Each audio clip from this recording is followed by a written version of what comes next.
with my trusty side. Ice, how you doing over there? Alright, stop. Collaborate and listen. I talked to you guys about trading.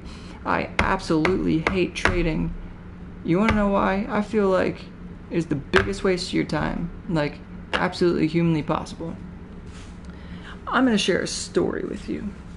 So, Ice and I are playing, and this wasn't long ago. Could have possibly. I'm not gonna throw this person under the bus, but there's these new missions, right? They're 4X missions, and I'm gonna do a video on that too. So make sure you definitely tune in for that one. But with that said, this kid jumps in and starts talking to us about, oh, I traded for this and I traded for that and blah blah blah, and I got this and I got that. And we just listened to him, and I think he got like 2 things that he really wanted. He got a gravedigger, which he was so head over heels for, and he got a shoot, what was the other weapon he got? Some vendor tech weapon. Firstly, let me start. Is that what it was? Spectral ore or something like that? Okay. This kid came into our party at, let's just say it was 9 p.m. 2 hours later is when he came back to tell us about all this. So for 2 straight hours, this kid went about trading. 2 hours. So let me tell you the problem, because this is what happens. You first of all have to find somebody who's going to trade with you, who has what you want. Then you have to find a way of trusting this perfectly new person, this stranger. You're going to have to trust that they're actually going to do what they say they're going to do. Just like they're trusting that you're going to do what you say you're going to do. This process can take forever, especially if you have somebody trying to screw you over. So, 2 parts to this story. First part is, this is what this kid tells us he's going to go out and get, okay? And this is what he wants. When he comes back after 2 hours, he is literally in tears talking to us and tells us, hey, you know, I got robbed for my gravedigger, was it a 106 or 130 gravedigger? It doesn't matter. 106. Yeah, 106 gravedigger and my 106 this and all this stuff. And so we're just going to make this super easy for everybody. First of all, everybody asks me, hey, what's this trade worth? Above and beyond anything, the trade is always worth what you think it's worth. Don't let anybody else tell you otherwise. I'm going to think differently than you're going to think. Ice is going to think differently than I'm going to think. If it's worth it to you, trade it. Because guess what? You can get all these other things a bajillion times over again. That's what farming's for. You know, that's what, if you want to keep trading, that's what that's for. But here's the number one thing. If you're going to get screwed over, the only person you have to blame is yourself. Because yes, I understand there's weapons out there that are rare and almost nobody has. But let me ask you, if nobody has it, how come so many people I know have these weapons? You see what I'm saying? So here's what it boils down to. In those 2 hours that Ice and I were actually grinding these missions, we got over 300 drops of rain.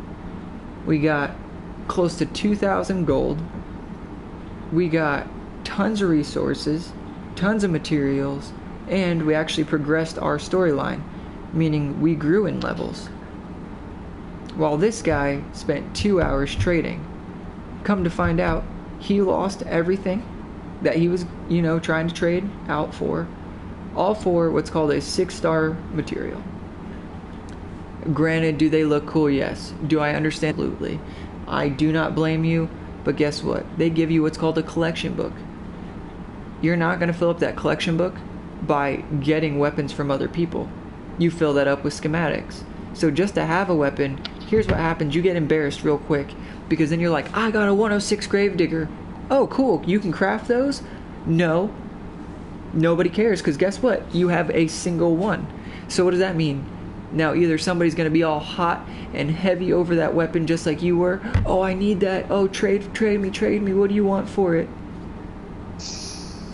How about you just do this? Play the game. Go get good weapons yourself. Level up. Because let me tell you something. When you're level 20 something with a 106 weapon, you're wasting that weapon. That's what you're doing. If you're going into Plankerton with a 106, I'm just telling you, you're throwing it away. Yeah, you see me do it sometimes, but guess what? That's because I've actually worked at this game, so I have plenty of materials to make another one. So here's my advice for you as far as trading is concerned, and then we'll get into some conversions real quick for you. Firstly, trade with people you know and trust. It's going to be the only way you can protect yourself. Secondly, if the deal sounds too good to be true, that's because it is. So run away real quick. Lastly, don't get so excited about these weapons. If a good deal comes along, take it. You're going to be better off going out, playing the game, making good friends who have those weapons, who will craft them for you for free. You see what I'm saying? Or who will just ask you for the materials. Then you will be trying to find somebody to trade at your home base with no permissions and blah blah blah. Stupid. Waste of your time. But with that said, as far as trading is concerned, what's a good even trade for a weapon? Okay, if I have a 106, let's say I have a 106 Death Ray and Ice has a 106 Tiger, who cares if they're God roll, meaning they're completely maxed out? If Ice is like, man, I'll trade you this 106 Tiger for your 106 Death Ray, sure man, why not? If I have the weapon already and he says, man, I have this, you want to trade for this? I'm going to say, man, you know I don't trade. I'll make you one. Just give me the materials. What it comes down to, though, is make sure you're getting an even trade, okay? There's no way to check how much they're out, and you tell the person to craft one in front of you. Right then and there, send a picture of your inventory. Oh, okay, I want you to delete all the ones that are already used. Okay, great. Okay, again, the number one thing is, if it's fair for you, and it's fair for the other person, and both people are happy, it's a good trade. Next, if the rarity matches and the level matches, again, a nice even trade, okay? But Ice doesn't have anything that's a 106. The best thing he has is an 82. Ice, what do you think would be a good trade? What would you propose to me as if for my Death Ray? The Tiger, regardless of the Death Ray or the Tiger has dog rolls. Yeah, let's just say. Still the same star. Well, let's just say you don't have anything. All you have, the highest level weapon you have is an 82, and you really want one of my 86 weapons. What would you trade me for it? Materials, like everybody else would. Yeah. Malachite, sturdy, anything you name it. Okay, so what is a 106 worth to you then? A lot. Well, not a lot, but you get what I'm saying.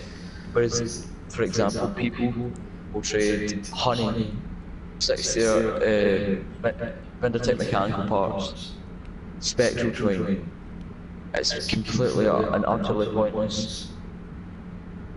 You can't use them, they're 6 stars, they're not even craftable items yet. See, well, you're jumping ahead. We were going to get to that. We were going to get to that part, but he's jumping ahead. That's all right. But so let's say, no, we're in a game, okay? You and I are playing. You want my 106, but you're like, dang, JD, all I have is an 82. What can I do? What would you offer me for my 106 weapon? The materials to craft it. Okay, but you don't have any 4-star materials yet. All you have is a bunch of 3-star. What would you offer? Another weapon. 2 items. Because you said I only have 3 stars, so yeah, 2 items. So, that's what any other person. Let's role reverse this. Let's say you have a 106, and all I have is 82s and resources. What I think is fair is, obviously, it's going to be harder for him to find those resources to make it, okay? Now, if the person doesn't have the resources to make it, guess what? They're not going to be able to trade. That just makes sense. But let's say he's like, man, dude, like, I can make you one, but it costs 12 Shadow Shard. Dang, dude, like, all I got's Malachite. I'll tell you what, I'll give you, let's see, he said 12. Man, what if I tripled it? What if I give you, let's say, 36 Malachite, and, you know, what else is there? Oh, you need some quartz crystal? I'll double up the quartz crystal and maybe give you some coal. So let's call it 35 Malachite. Let's say I give you 100 nuts and bolts, and let's say I give you like 20 coal. Would you trade me for it? Well, that's like quad triple the amount, regardless of the price. Would you trade me for it then? No. I would, but you never know other people's opinion. Right. Again, you don't know the other person. See, this is what trading, why it takes so much time, and that's the point I was trying to make. It takes so much time because the person on the other side is trying to decide if it's worth it to them. And then even if it is worth it to them, they're going to try to get more out of it. Right, dude, there's so many variables that go into it. So, a good rule of thumb, if you have a 2-star weapon and you're trying to trade for 3-star, that's a 3-to-2 ratio. Okay, so you flip it over. So you're going to give them 3 for every 2. Do you see what I'm saying? Or wait, did I do that right? Yeah. If it's a 4-star and you're trying to get a 3-star, you're going to give them 4 for every 3. Does that make sense? Right. And so on and so forth. And so on and so forth. So like, how do I make this make sense? Okay.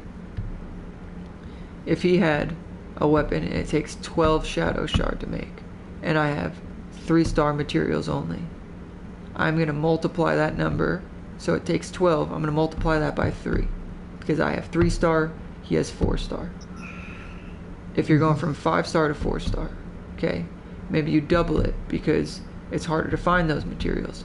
Who knows? There's really no right or wrong answer here, folks. What it all boils down to is, you know, again, finding a happy median for both of you, to ask me, hey, what's an exact number? Can't give you one. You know, for 1-star to 2-star, hey, you double it up. If it's 3 to 2, okay, so you're gonna, like I said, flip it. 4 to 3, like I said, flip it. Once it gets in those 4 and 5-star ones, it gets a little bit more difficult. At that point, you're actually needing nuts and bolts more than you're needing any other resource. So, either way, he touched base on something very important. 6-star materials. God, dude, tell me about these 6-star materials, please. Talk to me about them. Basically, I'm sure of what my knowledge knows is it's people who have complete the game, or either the game has given rewards, and apparently they're supposed to come to the game soon, so apparently, right? But people for Spectral Twin, they ask for so much for just one. For example, 5 106 knots and like a 106 Stryker, God roll, every one of them for one piece of Spectral Twin, just because it's 6 stars. Yeah, it's stupid. Doesn't make sense. So, you know what? I think I finally figured it out. You know what? If you're going up 1-star level, this is what I would suggest. A 2-to-1 ratio on everything if you're only going up 1 star. So, if you have 2-star stuff, I have 1-star stuff, I will double my 1-star stuff for your 2-star. Makes sense. If you have 3-star, 2-star, same thing, I'll double that. But if you're going 2 to 4, let's say, nobody's going to trade you because nobody needs that stuff at 4-star. So you're probably up the creek without a paddle. But if you're going from like 3 to 5, let's say, you know, that's an easy 3-to-1 ratio.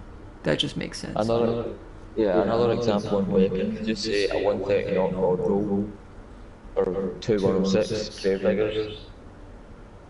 God roll, it's another example. So it's 2 to 1. That's a good deal, you know. Now, these 6-star materials, folks, I don't think they're ever going to come back. They were introduced when the game first came out. There's no 6-star weapons. You can't use them on anything right now. So there's 0 point in having them. So stop wasting your time on it. Stop wasting everybody else's time. Stop jumping in our parties and crying because you lost everything, because you decided to trade everything like a dum-dum and put all your stuff out on the ground for somebody else to take. Not my fault. Just saying. But anything else you want to add on that? No, I think we've learned. Right. So moral of the story is we don't really approve, or, you know, it's not that I don't condone it. It's not that I don't approve it. I think I've traded like once, maybe twice, and that's just because I absolutely had to, but I don't go out seeking trading. I just suggest you do the same. Play the game. Make good friends. That's what matters more than anything. Be kind to people. Because if you're kind to people, they're going to be kind to you. But aside from that, as far as what's worth what, it's always going to be up to you and that other person. If a deal sounds sticky, it probably is. So with that, we're out of here. Peace out. We'll talk to you on the next video. Peace.